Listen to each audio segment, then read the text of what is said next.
இரவானால் போதும் அப்பா அப்பா என என்னை ஏலம் போட ஆரம்பித்து விடுவார்கள் எனது மகளும் மகனும். இரவு உணவுக்கு பிறகு வழக்கமாக இந்த ஏலம் தொடங்கிவிடும் என்றுதான் சொல்ல வேண்டும். வேறெதற்கு? எல்லாம் கதை கேட்கதான். படித்தது, கேட்டது, பார்த்தது என எல்லாம் சொல்லியாகிவிட்டது. கஜானா காலி என்றாலும் இலவச திட்டங்களை அமல்படுத்தியதாக வேண்டிய கட்டாயத்தில் உள்ள மாநில அரசுகளின் நிலையில்தான் நானும் இருந்தேன் என்றுதான் சொல்ல வேண்டும்.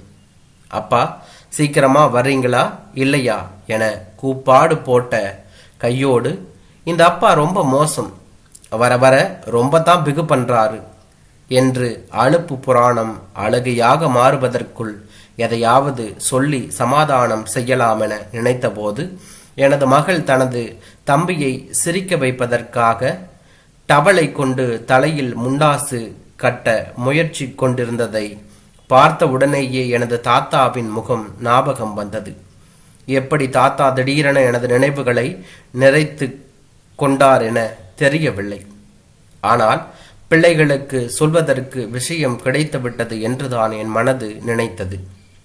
நான் பிறந்து வளர்ந்த கிராமத்தில் உள்ள வீடுகள் அனைத்தும் வெளிப்புற திண்ணைகளை கொண்டிருக்கும் என்றுதான் சொல்ல வேண்டும்.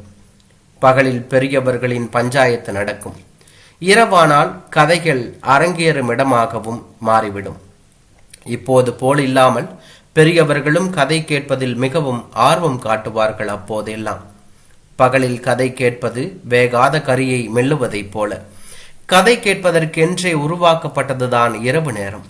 அதுவும் மழைக்கால கனத்த இருள் சூழ்ந்த இரவு நேரத்தில் போர்வையை தலை வரையிலும் போர்த்தி கொண்டு ஒருவரோடு ஒருவர் நெருக்கி அடித்து கொண்டு கதை கேட்கும் ஆனந்தம் இருக்கிறதே, அடடா, அதற்கு ஈடு இணையே கிடையாது. சொல்லப்படும் கதைகள் நமக்குள் நிகழ்ந்து கொண்டிருக்கும் புது புது உலகங்களை உருவாக்கி அவற்றில் நம்மை உழவ விடும் ஆற்றல் அந்த கதைகளுக்கு இருந்தன என்றுதான் சொல்ல வேண்டும். 18 வயது வரை எனது கிராமத்தில் தான் இருந்தேன். எனது தாத்தாவின் மறைவுக்கு பிறகுதான் அம்மாவின் ஊருக்கு குடிபெயர்ந்து விட்டோம். முதல் பேரன் என்ற முறையில் என் பேரில் தாத்தாவுக்கு ரொம்ப பிரியம். காலையில் கண் விழிப்பதிலிருந்து இரவு தூங்குவது வரையில் அவருடன் தான் இருப்பேன். எத்தனையோ கதைகள் அவரது கருங்கல் பலகை போன்ற பரந்த மார்பில் படுத்தபடி கேட்டிருக்கிறேன் என்று தான் சொல்ல வேண்டும். எப்போதுமே எனக்கு கதைகளை கேட்பதை விட எனது தாத்தாவை கவனிப்பதே உவப்பான காரியமாக இருக்கும். நாயக்கர் மகால் தூண் போல என்று ஓமை கூறுவார்களே, அதே போல ஆஜானுபாவாக இருப்பார்.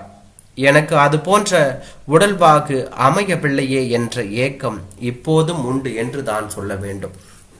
எனக்கு வாய்த்ததோ அம்மா வழி உடல்வாகுதான் என்று சொல்வார்கள். எங்கள் வட்டாரத்தில் மாட்டு வைத்தியத்திலும் தரமான மாடுகளை தேர்ந்தெடுப்பதிலும் எனது தாத்தா தான் சூப்பர் ஸ்டார்.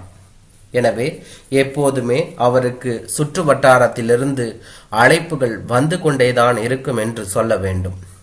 மாடுகளை வாங்குவதில் உதவவும் மாடுகளுக்கு வைத்தியம் பார்க்கவும் பல ஊர்களுக்கு சென்று வருவார். திரும்பி வருகையில் நிச்சயமாக 2 விஷயங்கள் நடந்தே தீரும். அதில் ஒன்று, எனக்கு மறக்காமல் தின்பண்டங்கள் வாங்கி வருவது அவருடைய வழக்கமாகி போனது. இரண்டாவது, எனது பாட்டி போடும் சண்டை. ஏனென்றால் பணத்திற்கு தாத்தா என்றுமே முக்கியத்துவம் கொடுத்ததில்லை. தருவதை வாங்கி கொள்வார். ஊர் சேவையே அவரது இயல்பாக இருந்தது என்றுதான் சொல்ல வேண்டும். வீட்டு நிர்வாகத்துக்கு எந்த வகையிலும் தாத்தாவின் திறமைகள் பயன்படாததால் அவரை பிழைக்க தெரியாதவர் என்றே அனைவரும் பழித்தார்கள். அவர் அது குறித்து கவலைப்பட்டதாக எனக்கு இதுவரை தெரியவில்லை. தனது போக்கில் தான் வாழ்ந்து வந்தார் என்னுடைய தாத்தா. இறுதி காலம் வரையில் எவருக்கும் அவர் சுமையாக இருந்ததே இல்லை. கால்கள் வீங்கி நடக்க முடியாமல் ஒரு நாள் தடுமாறி விழுந்தார். எல்லோரும் சிரமப்பட்டு அவரை தூக்கி படுக்கையில் கிடத்தினோம் என்றுதான் சொல்ல வேண்டும். பகல் பொழுதில் அவரை படுக்கையில் பார்த்தது அப்போதுதான். நான் பக்கத்தில் அமர்ந்து தேவையான பணிவிடைகள் செய்தேன். அமைதியாக என்னையே பார்த்து கொண்டுதான் இருந்தார். அடுத்த நாள் மதிய வாக்கில் அவரது உயிர் பிரிந்தது. அடுத்த நாளே காலம் பூராவும் அவரை திட்டி தீர்த்த எனது பாட்டியும் படுத்த படுக்கையானார். 3வது நாள் அவரும் தாத்தாவை தேடி சென்று விட்டார். ஊரே இந்த அதிசயத்தை பார்த்து வியந்தது. இருவருக்கும் ஒன்றாகவே சடங்குகள் செய்யப்பட்டது என்று தான் சொல்ல வேண்டும். எனது தாத்தா எவரிடமும் அதிகமாக பேசியதே இல்லை. எனக்கும் கூட கதைகளை சொல்லி இருக்கிறாரே தவிர தன்னை பற்றி எதையும் அவர் கூறியதே இல்லை. அவரால் எத்தனை தூரமும் தொடர்ந்து நடக்க முடியும் என்று எனக்கு தெரியும். அதே போல ஒரே இடத்தில் மணிக்கணக்காக தொடர்ந்து அமர்ந்திருக்கவும் முடியும். அந்த சமயத்தில் அவரை பார்க்கும்போது ஒரு ஜென் குருவை போல இருப்பார் என்று தான் சொல்ல வேண்டும். பூரணமான அமைதி அவரது முகத்தில் மட்டுமல்ல, உடல் பூராவும் நிறைந்திருக்கும்.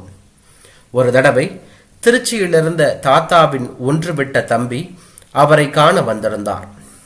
அவர் வரும்போது தாத்தா தண்டரை ஏரியில் மீன் பிடித்து வரப்போயிருந்தார். எனவே தாத்தாவிடம் அவரை அழைத்து போகும் வாய்ப்பு எனக்கு கிடைத்தது. இது அபூர்வமான வாய்ப்பு.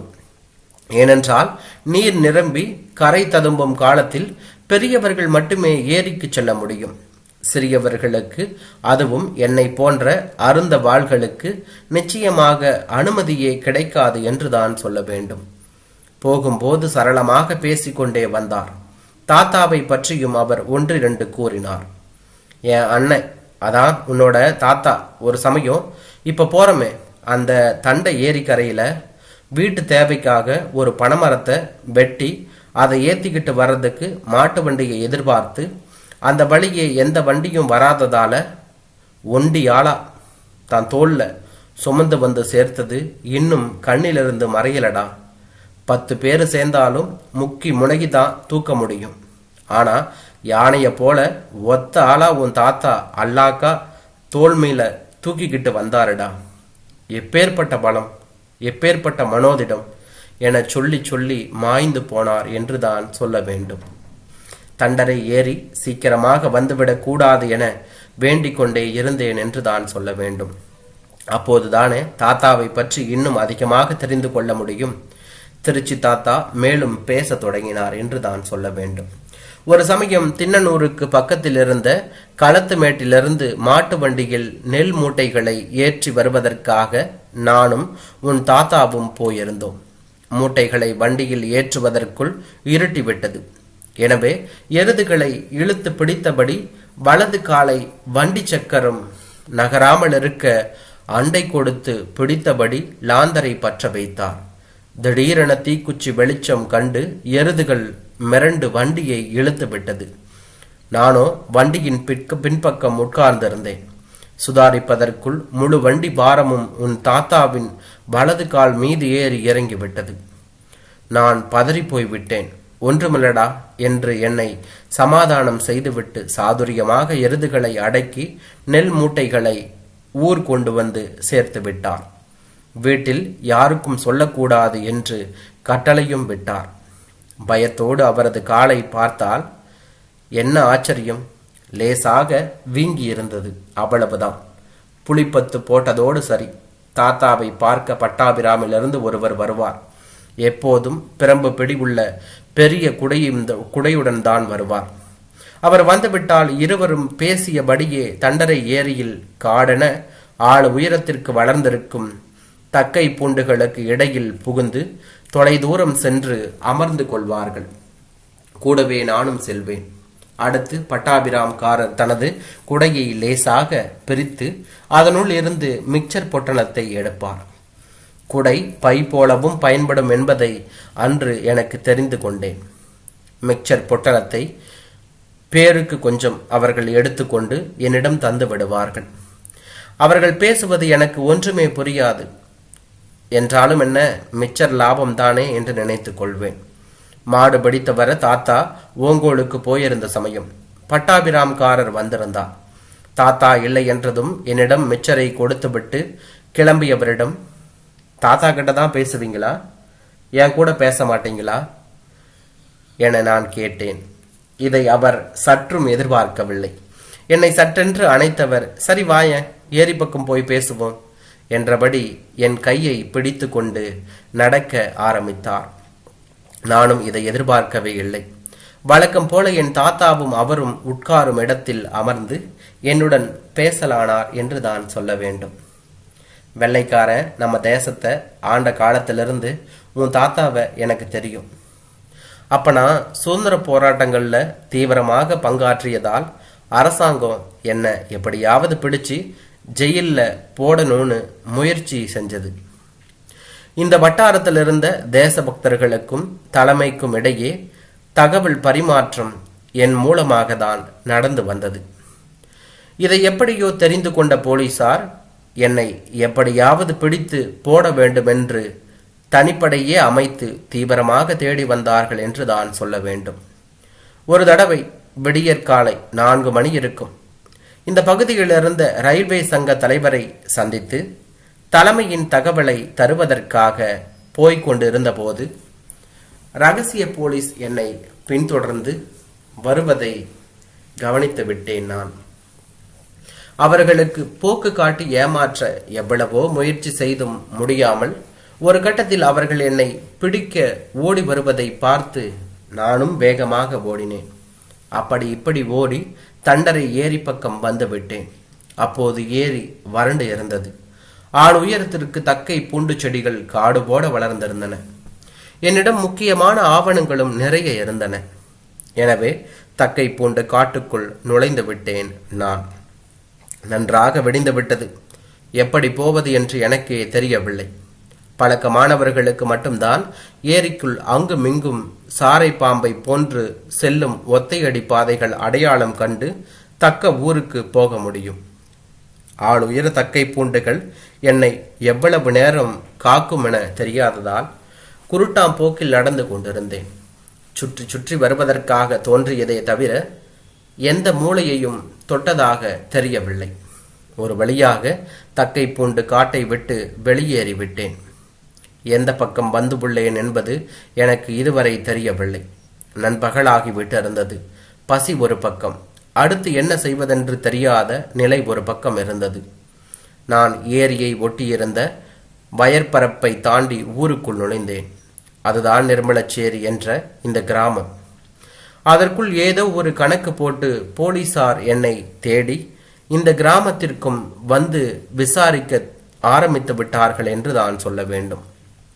எனக்கு இது பற்றி எல்லாம் தெரியாத நிலையில் மெதுவாக கிராமத்திற்குள் நடந்து வந்து கொண்டு இருந்தேன். 4 வீடு தாண்டி இருக்க மாட்டேன். சடாரண என்னை ஒரு வலுவான கரம் ஒன்று பற்றி இழுத்தது. சரிதான், போலீசிடம் அகப்பட்டு விட்டோம் என நான் நினைத்து வெள்ளைக்கார அரசை எதிர்த்து கோஷம் போட வாயை திறந்தேன். அவ்வளவுதான். எனது வாயும் சட்டென்று பொத்தப்பட்டது. என்னால் திமிரவே முடியவில்லை. சரியான உடம்பு பிடி.